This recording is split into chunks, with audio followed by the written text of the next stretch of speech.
At the start of 2012, South Africa had 7 low-cost airlines, but at the end of that year, 2 were placed under provisional liquidation. The biggest loser has been consumers. That's you and me, of course. Now we've got Mango, we've got Kulula, but soon taking to our skies will be FlySafair. This is Tonight. I am Bruce Whitfield. Tonight, we found out from FlySafair's Chief Executive, Dave Andrew, if we are going to see the change we hope we will see. I see your adverts are all up. You're promising low fares. I guess it's from 346 or whatever the lowest fare is. Flying, what, 2 aircraft to start? Yes, Bruce. Thanks for the opportunity. We're going to be starting off with 2 aeroplanes flying out of Cape Town to Johannesburg firstly, $499 for a sector. And then towards the end of October, we will launch Cape Town to Port Elizabeth. And then middle of November, we'll launch Cape Town to George.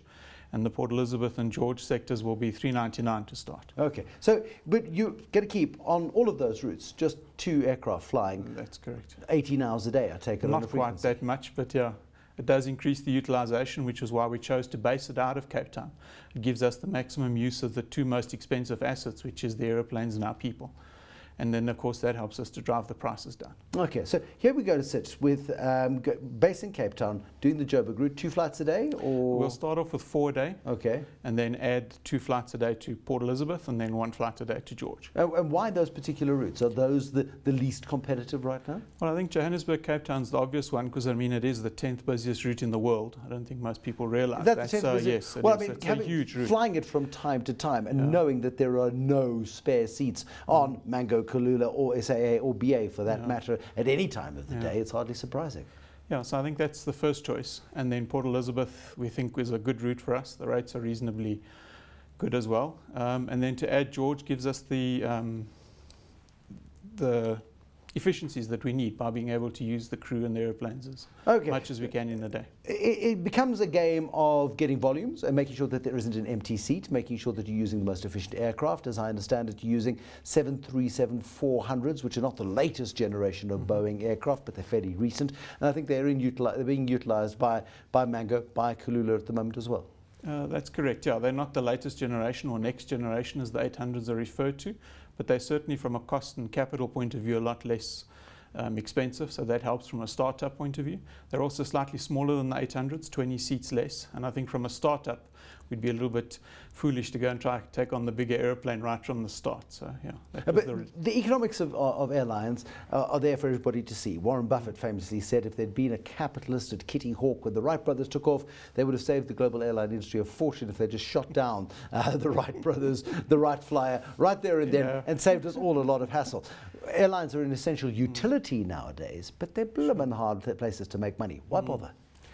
Well, I think yes and no. I think if you look around the world, a lot of the good low-cost airlines are actually making good money. If you look, I mean, Ryanair is probably one of the most profitable airlines in the world. It's probably the least loved business in the world by its customers. Does that matter? Well, I suppose if you look at it, as you said, from a business point of view, they're making money, firstly. Secondly, they're providing a service. And if you look at how it does open up the travel portion, opens up the economy and allows people to move around, I think it's doing what it needs to do. So we believe we can hopefully be as successful. Okay, so are you going to use the Ryanair model, the EasyJet model? Are you going to be putting people on and then for every breath you take you pay extra, for every sandwich you have you pay extra, if you check in a bag you pay extra, if you want to book a seat you pay extra? Is that the sort of scaling model that you will use? We have applied some of that model, yes. So we have unbundled the fares, which is typically what those models apply. So the basic fare gets you a seat on the aeroplane, and then you have the choice to say if you want to check in bags, you pay for that. If you want a nicer seat with a bit more legroom, you can pay for that. If you're traveling as a group and you want a pre-allocated seat, you can pay extra for that. And then, of course, your food and services on board will be also pay on demand. What prevents you from going the way of Velvet Sky, from going the way of One Time, going the way of the multitude of other literally fly-by-nights? Bruce, I think firstly we've been in the business a long time. We were previously and have always been a service provider to the rest of the industry. So I think we've learned a lot about keeping our costs under control. And I think from learning from some of the gurus in this industry, that's the only thing you really can control is your costs. So we hope to keep a sharp eye on that, and hopefully that'll get us through. Are you an Irish company? No, we're not. We're South African. We have an Irish shareholder, yes. One of our shareholders is the ASL Aviation Group, which is Irish-based, yes. Because SAFair was South African, and it did a lot of contract flying for the South African Air Force in sort of apartheid days. You've done a lot of sort of scheduled flying and contract flying over time, lots of schedules going on into the African continent, doing those kinds of jobs. And then at some point it switched over and became an Irish controlling shareholder. You wanted to launch this time last year, but there was controversy over local shareholding. Is that resolved? Yes, it has been resolved. And I mean, yes, you're correct. We always have been a contract operator. So we operated for the South African government and various other governments, both the previous government and this government. I mean, on our traditional business, our largest customer base is actually the aid and relief organization. So the United Nations, the World Food, for example. Yes, our license was reissued in March. So more than 6 months ago, and there's been no further comment or question of that to the council that we're aware of. So we'd like to think it's behind us, and we look forward to getting the operation started. When it looks to the potential of the South African market, we've seen the profit margins of Mango and of Kulula expand quite dramatically since the collapse of One Time, which took, I think, 1 million seats out of the market. How many of those seats are you going to be taking up on an annual basis? Will you get close to 300,000-400,000 or thereabouts initially? Probably around there to start. I mean, we'd like to look and see if we can take back almost what they had. I mean, that would be, I think, a nice target to achieve. Yeah, and we have seen the ticket prices increase significantly since they were out of the market. One Time was out the market. Why didn't you go the way of Velvet Sky? Is that a scenario that you're planning for? No, I don't think so. I think their model was based more around a fixed price, irrespective of where or what you were. You know, you could always get the same price ticket. The low-cost model works on a supply and demand basis. So you reward the passengers that are prepared to book in advance, which gets the lowest fare.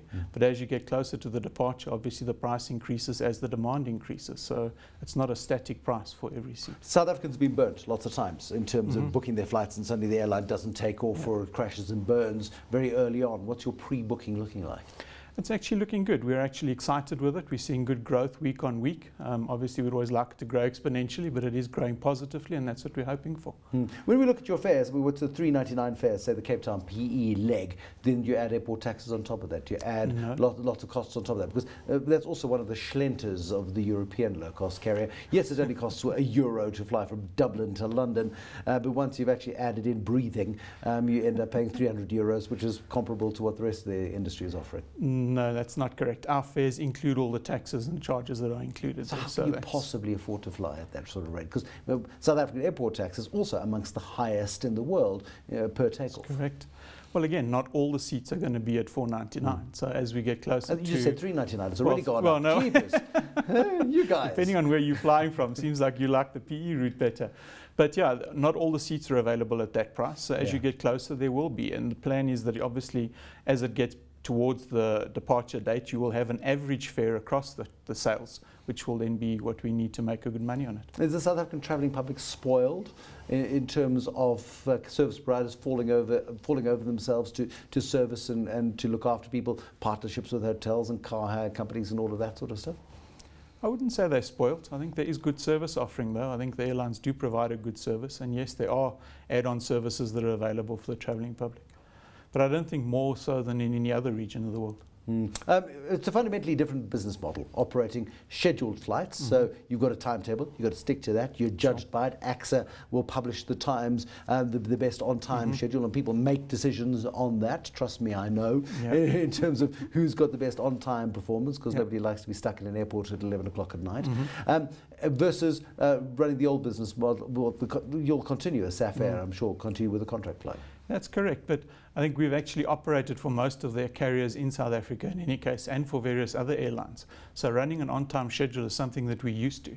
We just previously only had to have the aeroplane pick up the passengers and bring them back again. Now we're actually sourcing our own passengers. So from an operational point of view, nothing's changed. Do you continue to service the other airlines? Will you continue to contract aircraft to them? We will continue to provide contract services. I'm not sure some of the local airlines will make use of us anymore, but certainly some of the international ones. No, but that's the point, isn't it? Because here suddenly you're a competitor in the space. Absolutely. Does that mean they're going to have to start upping their fleets? Or how does that change the dynamics of the industry? I'm not sure they'll need to up their fleet. I think they have reasonably added capacity in the last while. And I'm sure there are other providers that will step into our shoes in the domestic market. How will we know whether or not you're successful? How will we know whether or not you're here for the long haul, so to speak? Well, we'll hopefully come back and talk to you in a year's time and tell you how it's going. What is the business plan, though? I mean, here you've got 2 aircraft flying very busily. One of them only has to break down once, but for this for this network, I suppose you can call on spare aircraft. Well, we have a backup aircraft to back up the operation, so we will be able to back it up. Yes, and then longer term, we'd like to look at expanding domestically. Obviously, you need to kind of join the dots, as they say, so something out of Johannesburg, perhaps. And then I suppose much longer down the line, probably look at something in the region. But yeah, for now. And regional low-cost flying? I mean, we've seen various degrees of success there. We've seen BA do the Mauritius route. We've seen guys go to Zanzibar. We've seen guys go to Vic Falls. And I suppose the nice thing about the airline industry is you have to be quite flexible and quite elastic with it. I think there certainly is a demand. If you look at the people trying to get into that space, I mean, FastJet's done a lot, Fly Africa. So I think there certainly is a demand.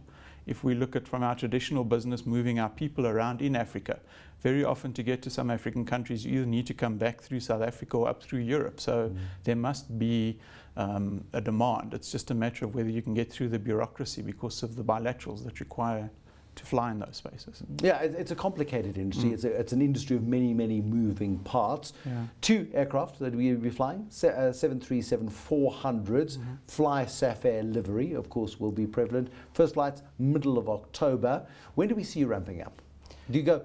I mean, you're going into the busiest holiday season, which is great. People like a little bit of extra capacity at this time of year. Do you start ramping up within 6 months, or is it a 12-month process? Bruce, would have to have a look and see how the startup goes, but probably quicker rather than later. I think the bigger you can make your footprint, I think the easier and the better chance you have to survive. So we'll have a look. It's a fascinating insight. We wish you luck with it, because the more competition we have as a travelling public, certainly the better for all of us. And we'll see how this shakes out in the South African airline industry, which has been littered with the wreckage of many other failed attempts. Let's see whether or not FlySafair will be the exception to the recent rule. FlySafair's Chief Executive Dave Andrew, thank you for coming in. Nice to see you. Thank you also for watching. And go ahead, go and have a look on it's flysafair.co.za. Yes, FlySafair.co.za. And see whether or not they are as competitive as they claim to be. There'll be more tonight, tomorrow. Till then, good night and goodbye.